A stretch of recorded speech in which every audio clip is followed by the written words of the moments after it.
দেখুন, আমি তো এই সময়টায় বলবো যে শিশুদেরকে এই গরমের মধ্যে বাইরে না বের করা, স্কুলগুলো বন্ধ করে দেওয়া, নট ইভেন অনলাইন স্কুলও আমি বলবো, ছোট ছোট বাচ্চাদেরকে অনলাইন স্কুলও আমি না বলবো, কারণ আমরা মোবাইলটাকে বাচ্চাদেরকে বেশি হ্যাবিট করাতে চাই না।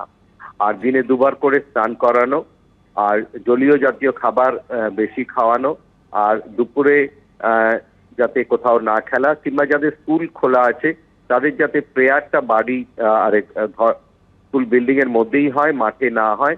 কারণ অনেক বাচ্চা আমাদের কাছে আসছে যে যারা স্কুলের প্রেয়ার লাইনে দাঁড়িয়ে একটুখানি সিনকোপের মতন, মানে কিছুটা সেন্সলেস এর মতন হয়ে যাচ্ছে। হালকা জামা কাপড় পরানো, ফলমূলটা বেশি খাওয়ানো। এসি যাদের আছে তারা এসি চালাবে, সেটা তো ঠিক আছে, কিন্তু ফ্যান যাদের আছে তারা ফ্যান চালাবে।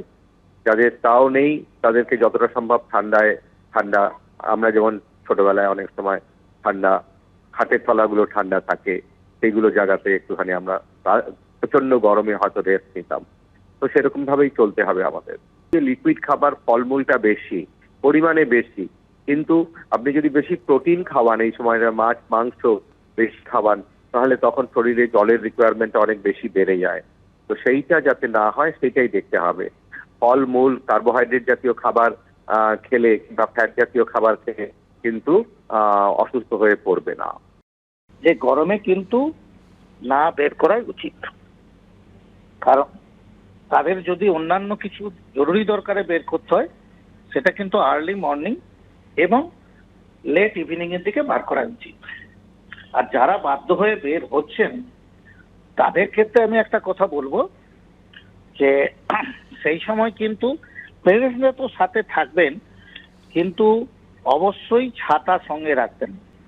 জামা যেটা পরবে সেটা সুতির হবে, লাইট কালারের হবে, ঢিলে ঢালা হবে। সাথে বোতলে কিন্তু ওআরএস থাকবে।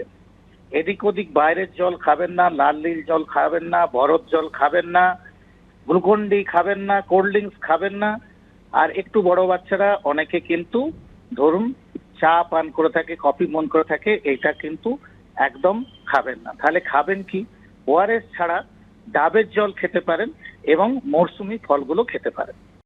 দেখুন, একটা কথা হচ্ছে, এরকম পরিস্থিতির সম্মুখীন আমাদের হতে হবে। যা আবহাওয়াবিদদের যা কথা বা ওনাদের যা বার্তা ওনারা দিয়েছেন, তো এখন এই মুহূর্তে আমাদের একটাই হচ্ছে, বাঁচার উপায় হচ্ছে সুতির জামা কাপড় পরা এবং সেটা হালকা রঙের, আর অতিরিক্ত জল পান করা। সেটা হচ্ছে জল শুধু নয়, জলের সাথে যেন খনিজ পদার্থ থাকে।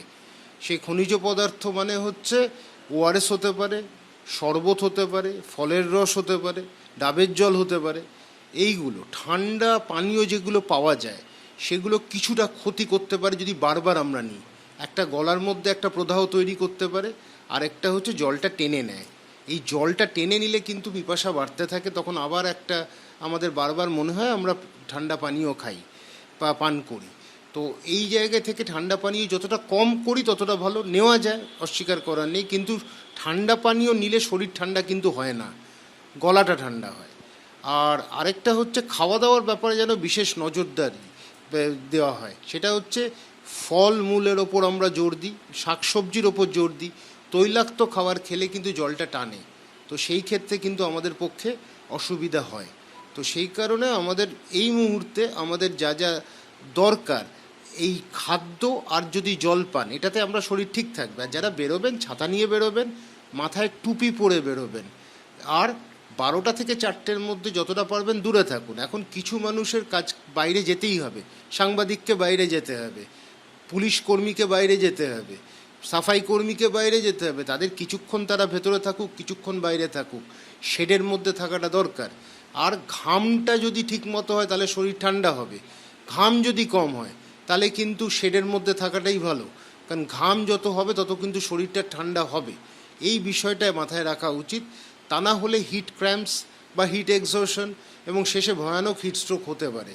এবং নন এক্সারশনাল, যেটা বয়স্কদের মধ্যে হতে পারে, বাচ্চাদের মধ্যে হতে পারে, খুব বেশি কাজ করছি না কিন্তু হঠাৎ হিটস্ট্রোক হয়ে গেল, এই বিষয়গুলো কিন্তু মাথায় রাখা উচিত।